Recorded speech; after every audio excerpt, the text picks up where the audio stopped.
membahas olahraga, lifestyle, gaya hidup,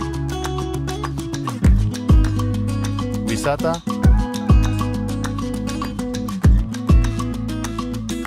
budaya,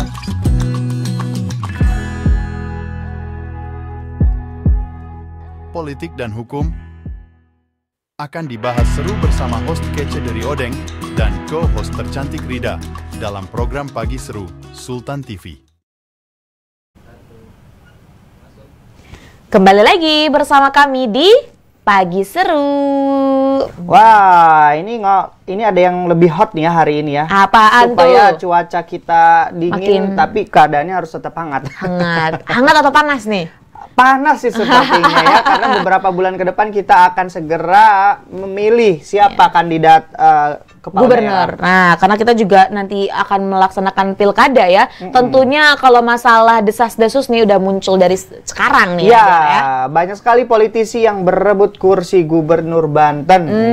Di Banten tahun ini banyak banget tiba-tiba baliho-baliho bermunculan Iya. ya. Ada yang mungkin wajah lama, Ada yang wajah baru. atau mungkin ada yang stok lama.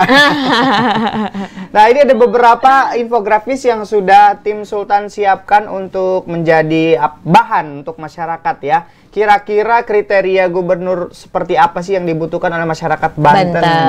Ini banyak banget yang memang menyatakan dirinya siap berkomitmen untuk memberikan yang terbaik untuk membangun Banten dan lain sebagainya. Wah, nah di sini kita bisa melihat ya pemirsa setia Sultan TV, ini kandidat bakal calon gubernur Banten nih. Kalau kita melihat ini yang pertama nih, ini biasa kita sering lihat di jalan ya. Ini ada Bu Airin ya. Banyak banget ini balihonya. Balihonya udah banyak banget bertebaran gitu kan. Kemudian juga ada nih ya, ada Wahidin Halim nih. Wah, Betul. ini juga sebelumnya mantan gubernur ya. Ya. Dan akhirnya kayaknya akan ada prediksi akan maju lagi nih ya. Yes, kita lihat ini statementnya belum kuat ya, tapi Betul. ada Desas-desusnya ya sudah isu-isu untuk muncul. kembali mencalonkan diri. Betul. Kemudian juga ada Wakil Gubernur Banten 2012 hingga 2017 Rano Karno. Dan ini ada wajah baru nih, Ratu Ageng Rekawati ya. Nah, ini sebenarnya Ratu Ageng Rekawati ini merupakan ketua harian DPP Peguron ya Pak ya? Ya. Jalak Banten. Nah ini kalau ini juga sama sebenarnya. Baliho-balihonya juga mulai bertebaran. Ya. Dan identik di belakangnya ada foto tambahan kalau kita melihat. Nah, ini depan belakang ini Bacagub semua nih. Wah, nah yang belakang pasti udah tahu nih siapa Yang tuh. belakang Mr. Dim. Mr. Dim. Sekarang kemas ya. Yes. Sebenarnya ini Pak Dimyati yang sebelumnya juga merupakan Bupati Pandeglang ya. Nah kalau yang ini aja katanya anti korupsi. Waduh, yakin nih. Terus kemudian kita lihat lagi nih gambar-gambarnya karena sebenarnya karena tadi ya isu terkait dengan pilkada ini cukup, jadi masyarakat Indonesia itu punya satu keunikan. Betul. Mencoba meredam dan membuat entah itu satu berita ataupun entah itu satu poster, entah itu satu unggahan. Nah, lucu-lucu sebenarnya nih, Den. Betul. Nah, ini Airin bukan yang lain. Di mana-mana sampai ke Malingping. Ah, betul banget. Jadi sebenarnya Ada. kalau lihat pencalonan dari Airin Rahmidiani, sebenarnya aku pribadi ya mengiranya awalnya ini terah dari Atut Hosia akan menurunkan Andika Hazrumi di Pilgub. Tapi ternyata Bu Airin yang diturunkan. Ini sebenarnya agak plot twist, walaupun menurut para politikus Banten sendiri ini udah nggak mengagetkan. Udah nggak ya. mengagetkan, karena kalau kemarin juga kita sempat berbicara bahwa politik itu dinamis. Betul. Dan kita nggak akan tahu, mungkin itu yang menjadi rival akan menjadi teman, atau teman akan menjadi rival, seperti itu. Ya, selain itu juga tadi kita lihat ada nama-nama yang populer juga. Nah, ini sebenarnya Mr. Dim. Ya, ini Mr. Dim. Jadi dikemas kalau sekarang, jadi kalau kita kan taunya Mr. Bin ya. Iya. Nah ini Dimyati pemimpin yang dinasti tapi dinastinya dihapus. Dinanti. Jadi dinanti dan gitu. menggunakan jargonnya Mr. Dim. Jadi Karena agak seru ya agak tagline-nya seru. ya, agak Noel gitu ya. Betul, karena sebenarnya ini yang dicari pada saat ini nih Der. Jadi nggak usah yang kayak kaku-kaku gitu kan. Betul. Jadi Santai aja. Santai aja. Tapi meskipun santai, kerjanya serius. Harus serius. Itu yang paling penting. Kan kita juga ingin kemajuan Provinsi Banten tentunya. Betul. Kemudian juga terlihat beberapa waktu yang lalu ya, Iti Octavia juga menerima berkas pengembalian formulir untuk para calon gubernur, karena kita tahu ya Iti Oktavia juga merangkap sebagai ketua DPD Demokrat Provinsi Banten. Tapi ya desas-desus dan isunya kemarin Iti berharap bisa duet dengan Airin. Tanggapan Rida gimana itu? Sebenarnya nggak apa-apa, bisa-bisa aja, dan kita nggak akan tahu tadi balik lagi dunia politik itu out of the box ya. Kita nggak akan tahu, mungkin akan terjadi seperti ini, akan terjadi seperti itu. Nanti kita akan melihat lah ya kelanjutannya itu akan seperti apa. Tapi menurutku tadi, karena kita juga sebagai masyarakat Indonesia mempunyai hak baik untuk memilih dan dipilih. Ya silakan aja kalau semisal Bu Iti ini mau duet gitu ya sama Bu Airin, kita nantikan. Nah, malah ada satu lagi yang unik nih. Apa tuh? Mantan Wali Kota Tangerang Arief Wismansyah juga menyatakan siap maju dalam kontestasi Pilgub Banten. Jadi makin banyak ya. Betul, beliau ini juga siap direkomendasikan baik sebagai calon gubernur atau wakil gubernur. Jadi ready aja gue gitu kan. Betul. Tapi yang seru nih kalau misalnya hal ini terjadi dalam Pilkada 2024. Misalnya di sini ada Rano Karno, Wahidin Halim, Airin dan Arief Wismansyah. Itu adalah kuartet Tangerang, Tangerang Raya. Tangerang Raya. Nah ini jadi cukup sengit ya, Der ya. Akankah terjadi atau mungkin versus nih, Tangerang versus Tangerang? Nah itu dia. Atau Tangsel versus Tangerang? Atau dielaborasi dengan kabupaten yang lainnya nih ya. Jadi nggak harus yang mungkin di pemilihan Tangerang. Tapi kalau dilihat dari peta politik ya, memang calon-calon atau kandidat dari wilayah Tangerang Raya ini sangat kuat. Sangat kuat tentunya. Kita tahu dong di Banten ini daerah pemilihan yang suaranya cukup tinggi adalah Kota Tangerang. Kota Tangerang. Tapi ya siapa tahu dia akan kolaborasi Tangerang dengan Pandeglang atau Tangerang dengan Lebak, kita nggak akan tahu. Bisa jadi, atau mungkin Wahidin Halim dengan Dimyati. Apakah terjadi? Ya. Semoga maka dari saja. itu ya kita akan terus menantikan, dan ini sih Dar sebenarnya yang hal yang seru ya, karena juga beberapa statement di sosial media juga sempat ada komen-komen netizen khususnya di Provinsi Banten. Ayo dong buat acara yang contohnya mungkin kalau misal kemarin Pilpres tuh ada desak Anies, tabrak Prof atau tanya Prof itu kan ya. Jadi itu adalah untuk menanyakan terkait dengan visi misi dari calon pemimpin kita. Betul. Boleh banget. Nanti siapa tahu nih ya bakal cagupnya ini hadir di Sultan TV dan kita adakan kegiatan itu ya. Boleh. Ngomong-ngomong Bacagup, satu yang ketinggalan nih Rida, ini ada cagup yang baru-baru ini muncul juga ya. Ini merupakan kader dari Partai Gerindra ya, yang sebelumnya menjabat sebagai Ketua DPRD Provinsi Banten ya. Ini ada Andra Soni juga. Nah, Pak Andra Soni. Balihonya sudah mulai muncul di mana-mana. Apalagi rekomen dari Prabowo. Wah, itu dari Partai Gerindra ya. Betul. Nah, pokoknya kita nantikan dan semoga perhelatan Pilkada 2024 ini akan berjalan lancar ya, Der ya.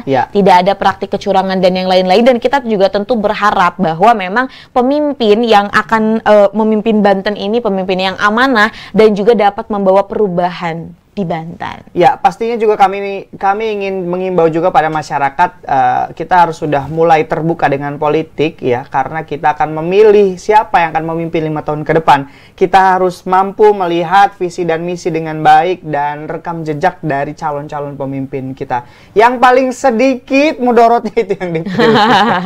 Karena kalau misal berbicara tentang kelebihan dan kekurangan pasti semua orang tuh punya ya. Sama. Tapi kita meminimalisasi nih ya terkait dengan ya udah yang moderatnya paling sedikit deh paling gitu ya. Sedikit. Nah, Der dan juga pemirsa setia Sultan TV, kita akan beranjak nih dari tadi persoalan bursa gubernur Banten 2024 nih. Nah, kita akan bergeser. Ini ada berita yang sebenarnya cukup cukup membuat hati kayak wah ini Indonesia nih bakal seperti apa ya. Ini terkait dengan judi online. Ini ada berita ya. Berita yang dikeluarkan di beberapa portal terkait dengan akibat perilaku judi nih ya. Jadi banyak banget nih dari dan juga pemirsa setia Sultan TV oknum-oknum yang memang masih kekeh mempromosikan judi tapi tidak mempertimbangkan terkait dampaknya. Betul. Nah, seperti ini. Tembak kepala sendiri, Letu Eko tinggalkan utang 819 juta. Diduga karena judi online. Sampai bunuh diri ya. Artinya ini selain kecanduan, akhirnya merusak mental kita juga ya. Betul sekali. Nah, selain kasus dari Letu Eko, semalam aku baru buka Instagram, ada postingan dari salah satu penumpang di sebuah angkot di daerah Jakarta kalau nggak salah. Dia sedang fotoin supirnya yang lagi main judi online dengan caption, inilah orang Indonesia walaupun bekerja tapi tetap miskin. Nah itu, karena tadi kalau semisal kita bicara tentang judi, Ya. itu adalah lingkaran setan yang akan terus yang akan terus berjalan. Betul. Gitu. Karena orang namanya manusia ya, Der ya, dan juga pemirsa, ini kan ada rasa tidak puas.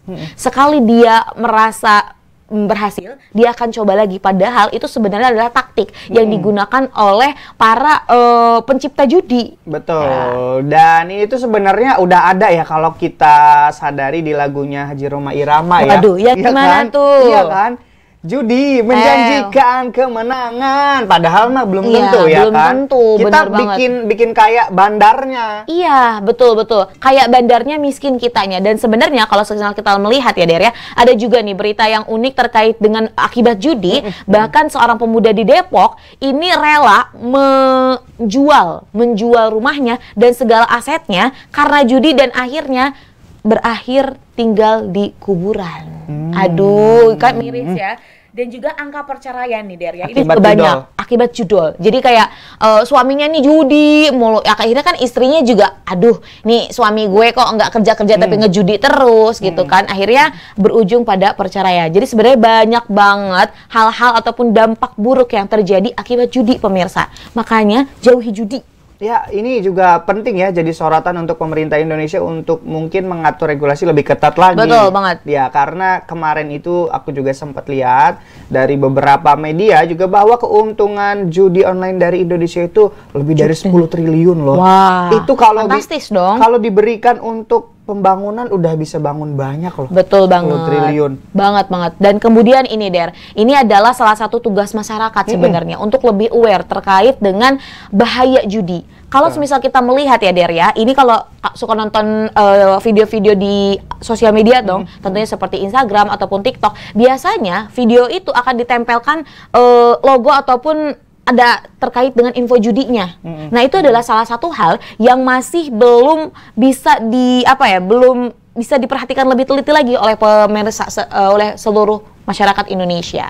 Nah, itu jadi kita perlu edukasi yang lebih ya terkait judol ini dan promo-promo yang ada di medsos. Iya, promonya apalagi melalui selebgram, karena banyak, Der, Yes. selebgram di Indonesia yang malah mempromosikan terkait dengan judi.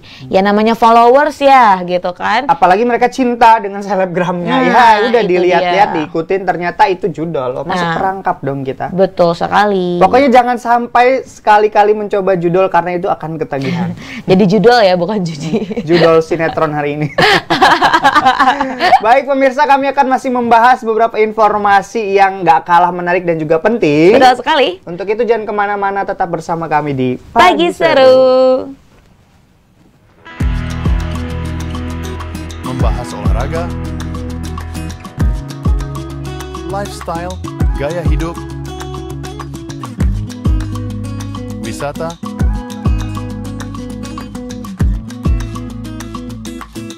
budaya,